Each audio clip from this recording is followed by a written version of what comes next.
أنا اسمي شريف جورج مسعد، دكتور بيطري هنا في أمريكا، خريج سنة 99 كلية طب بيطري جامعة اسكندرية.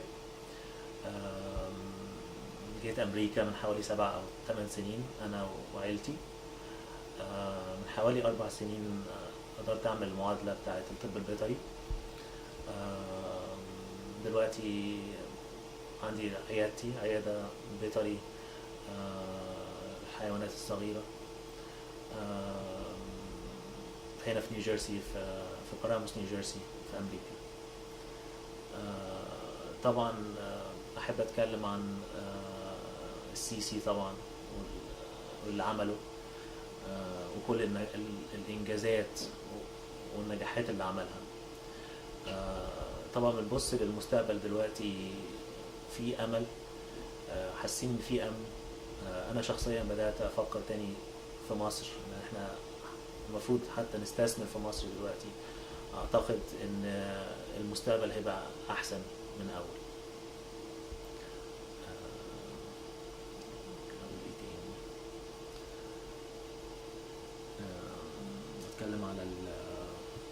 نتكلم على الطب البيطري. برضو حابب أكلمكم على شغلي وإزاي ممكن نستفيد منه يعني في مصر. طبعا في فرق بين الطب البيطري في مصر والطب البيطري في أمريكا. يعني هنا برضو في تطور أكتر، في مجلات شهرية وفي أبحاث بتتبعت لنا من مجلات ومن النقابة بتاعت الطب البيطري هنا اللي هي ال AVMA. طبعا كل يوم في جديد، كل يوم في أبحاث على أدوية جديدة، على أدوية قديمة بدأت تظهر السايد افكتس أو الأضرار الجانبية بتاعتها. نفسنا الموضوع دوت يكون في مصر، نفسنا التطور دوت يوصل لمصر. طبعا مصر طبعا محتاجة مجهود كبير يعني في الفترة اللي جاية. عدد السكان طبعا عمالة تزيد، الدخل بيقل، الموارد قليلة قوي قوي قوي.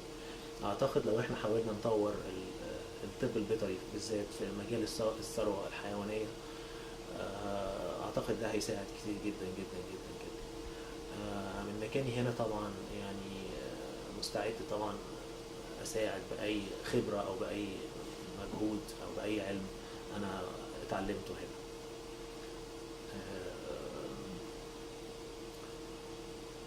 نتكلم شوية على السيسي. طبعا كلنا شاركنا في الانتخابات اللي فاتت، بصرف النظر يعني على اللي اختار السيسي أو اللي اختار صباحي، المهم إن هو شارك. حاسين بأمل وتفاؤل مع السيسي، بصرف النظر بقى عن الناس اللي بتتكلم تبع الجيش أو كذا أو كذا أو كذا. احنا لغاية دلوقتي مشوفناش منه غير إن هو واحد بطل قادر يخلصنا من مشكلة كبيرة كنا واقعين فيها، كنا هنقع فيها أكتر. لغاية دلوقتي مش متخيل إن هو قادر يشيل الإخوان. كلنا بنعتقد إنها معجزة أو حلم عمره ما كان هيحصل، بس حصل. أنا واحد من الناس اديت صوتي له، عندي إيمان وعندي أمل إن البلد ممكن تتعدل. بشجع نفسي وبشجع كل زمايلي إن إحنا نبدأ نستثمر في مصر، نبدأ نرجع مصر تاني كفسحة، ننشر برضو يعني على مواقعنا الاجتماعية زي الفيسبوك وتويتر لو في صور سياحية للبلد. بلاش الأخبار الوحشة طبعا على طول على المواقع ديت، لأن الحاجات دي طبعا بتنفر الأمريكان والأجانب وبتقلل السياحة وبتقلل الموارد. أنا أعتقد الفترة الجاية هيبقى فيها أمن أكتر. برضو لو افتكرنا رجعنا مثلا سنة لورا وقعدنا نفكر بالذات موضوع الأمن، البلد ما كانتش كده زي دلوقتي. قبل كده كان الوضع صعب قوي، كان في تفجيرات، كان في خوف، كان في حالة من عدم الاستقرار. بلا شك النهاردة في استقرار ملموس ملحوظ عن الفترة اللي فاتت.